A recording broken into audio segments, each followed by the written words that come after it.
baby. Immediate size difference.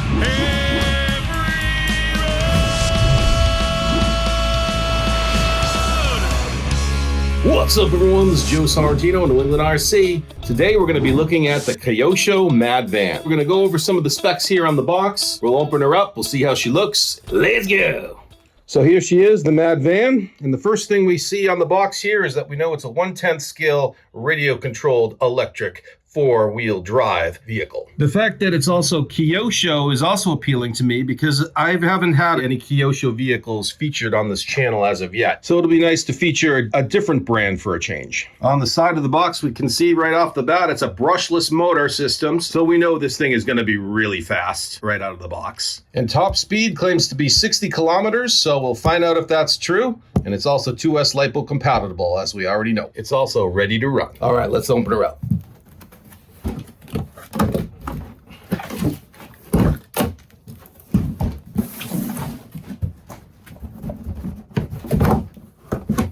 Beauty. That is big.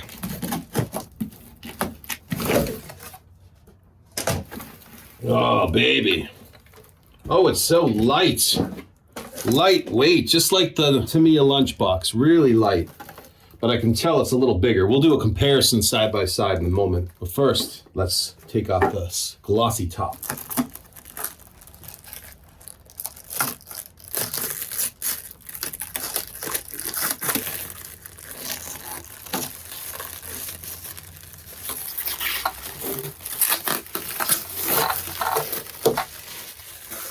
Beautiful. Look at that shine, baby. Wow.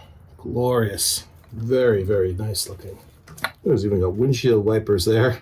You can see the mirrors on the sides. Everyone talks about how concerned they are about these breaking off, but they never seem to break off on any videos I've seen so far. We'll see how it goes with me. But yeah, it looks awesome. Love these big tires. Very squishy.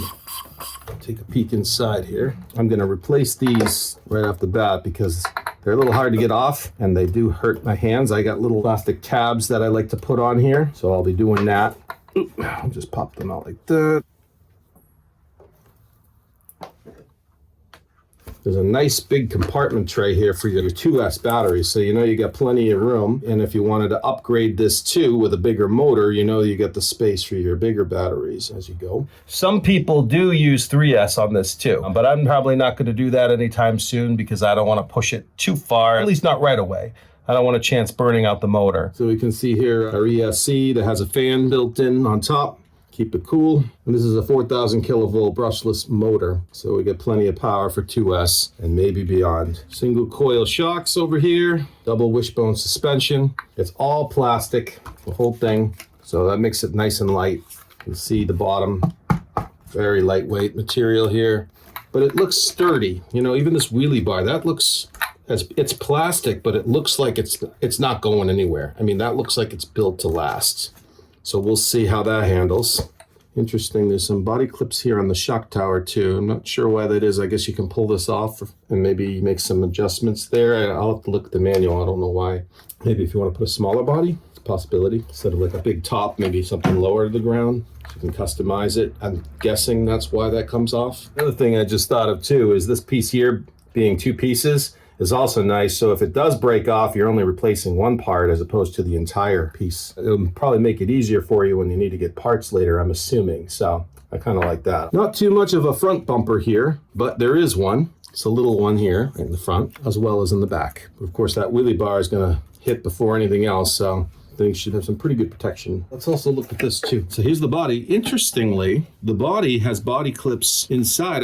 I've never seen a body like that where the body clips were inside it. And that's holding on these little mirrors here. And that's probably why people are finding that they do tend to stay on pretty well because they're body clipped on so tight. Nice little feature there. Also like that if you want to add lights to this, see here from the body, these are all kind of clear. They kind of already set it up ahead of time. Oh, I like this as like the top and bottom too. So you can get creative here with the type of lights you add. And under here is spots where you can unscrew each side here. There's elastic piece on each side, but you can see these will come off and then you put one in each side as well as on the bottom here too. So I mean, it looks like it's a really small hole on both sides. So we'll have to look and see what we can come up with for lights. But all this stuff comes out, it looks like, very easily to add additional lighting here. And I just like the way this is all built up, you know, having this bumper screwed in on the bottom here. Looks like it's gonna hold up really well. And that's a really nice chrome looking piece there. It's a really nice shiny look to it, as well as this rubber grill here that I really like as well. That's really nice and detailed.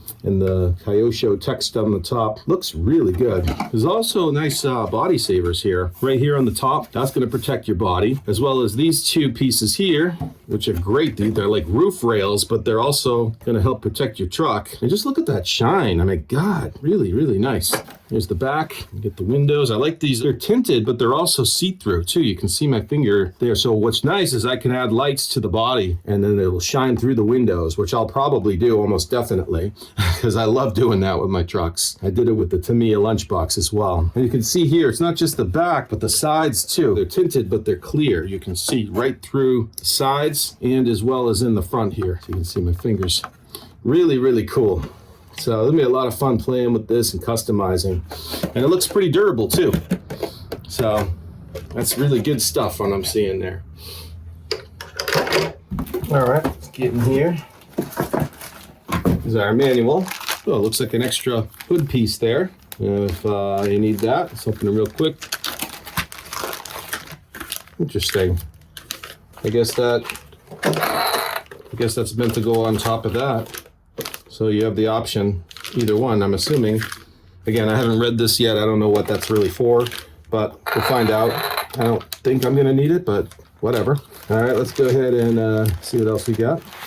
So we've got all kinds of extra tools that may come in handy, as well as spacers and other things we may need. This looks like, not sure what this is, but I'll find out later. There's a whole sticker sheet here. If you wanna add decals, you got black, as well as some white text. They're hard to see through the video, but it says Mad Van, and there's some cool looking things here that you can add to it. So you get your detailed manual here, and I'll be brief with this. I don't want to bore you guys, but it's in both English and Chinese. So you just gotta go scroll through. It tells you about your basic functions here, things that you can do. Servo reversing switch, on-off switches. You got a program guide here in case you wanna get fancy with it and customize the handling a little bit. It's all in here. This here talks about all those extra body pieces if you want to install them or not. You can switch things in and out, it looks like, so you can interchange those things out. And then you've got some detailed specs of where things go, when things break, where they belong, troubleshooting on the back. And here's the exploded view, so you can see things in more detail with numbered parts on when you need to replace them, and more spare part information on the back.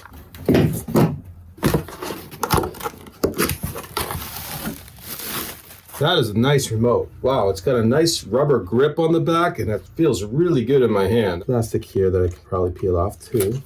There we go.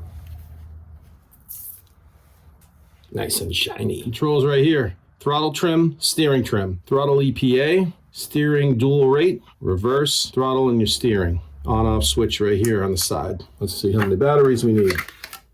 4 AA's. I'll have to supply my batteries. And it doesn't come with a battery for the vehicle either, so I've got 2S batteries ready to go. Let me show you guys what I got for it. I bought the most powerful 2S batteries that I could find, and I bought 2 of them. I always like to buy 2 batteries. I usually like to charge them both at the same time, first time out, and that way once I use one up and I'm done with one, the next one's ready to go. I don't have to wait around to charge, it's all ready to go. Then I just switch them out, charge that, and when that one's dead, now we're ready, and on we go. So that's why I do that. So anyway, let's take a look at it. And the brand is HRB, 7200 milliamp, 7.4 volt, 120C. You don't see these too often. This thing has more punch than a lot of the other ones, so it's gonna really give it a full maximum power. Now the thing about it though is this has an EC5 connector, and I believe the adapter on this is a Dean's. Yes, a Dean's adapter. So right off the bat, it won't work. However, I thought that one through too, folks. And in here, I got some adapters. And these will go from a Dean's connector to an EC5. So now we can connect them up. I can see from the male connector, we go female, and that goes male to female here. So it'll be like this. Plugs in like so. Boom. And then male to female. Plug right in like that. That's how we do it. You can get all these things on Amazon, and I'll put links in the description so where you can find them. And I can see I'll have no trouble fitting this in the tray either, so good to go. Let's go charge them up. And I've already changed out the body pins to bigger sizes with these rubber pull tabs that just make life easier when you're trying to get this on and off. So I got that on each side here. And if you guys are looking for these, I'll put a link in the description. So I want to grab some batteries, pick these up on Amazon.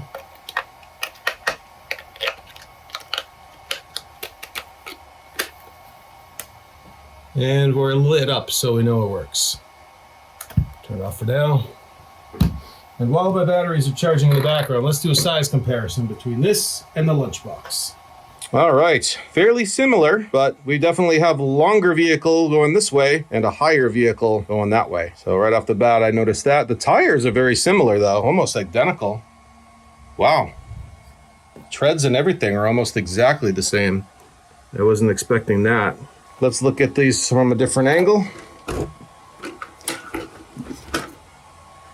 All right, so you can see, obviously longer. Get a little closer together. Also wider wheelbase, so you can tell this is going to probably handle steering better as opposed to this one, which is a little sluggish and clunky. So that's another thing to point out. I don't know what you really gain by looking at them from this point of view, but there's another angle anyway. From the back, we can see some similarities and differences. You can see right off the bat the wheelie bar. Look at how small that one is in comparison to this monster wheelie bar. Look at that. That thing is just ready to go. You can see how aerodynamic it's going to be in comparison to this kind of clunkier, top-heavy looking thing.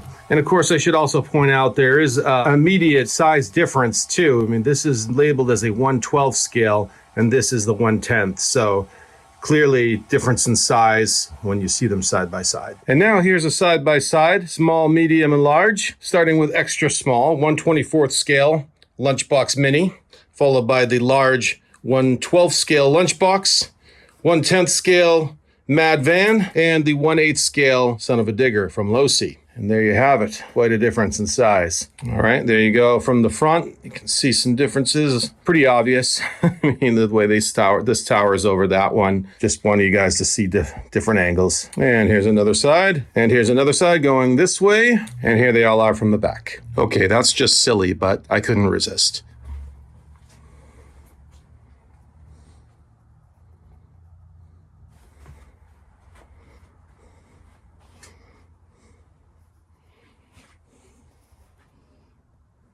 I also want to point out the weight difference between this one and the Mad Van are actually very similar too. They're both very lightweight. This one's super heavy and this one's obviously super light, but just to give you some other differences to compare. Okay, battery's all charged up. Let's see how this looks. Power up. Remote first. There we go. Steering. Nice and quick. Throttle. Wow. Reverse. Wow. Damn, that's powerful. One last thing before we go. I like to film while I drive, and I use these VASTAR phone mounts. They are a lifesaver for me. I like to glue them on top of the remote, and it just makes it easy for me to drive and steer and film at the same time. So I'm gonna hot glue this on real quick, and we'll be ready to go. Here's what the phone mount looks like outside of the box, and I like these in particular better than most because I like the thickness of the grips here, so they can support a phone even if it has a thick power pack on it. It will still support it and keep it from sliding out on you.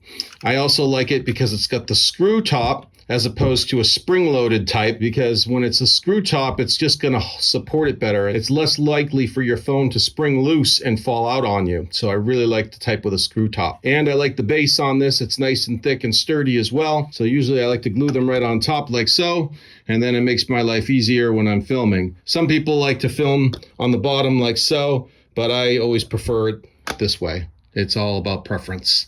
That's going to do it for today. I hope you guys enjoyed this first look at the Kyosho Mad Van. If so, please make sure to like and subscribe to the channel and smash the notification bell to stay updated on when my next video becomes available. Until then, this is Joe Sorrentino saying thanks for watching. See you in the next one.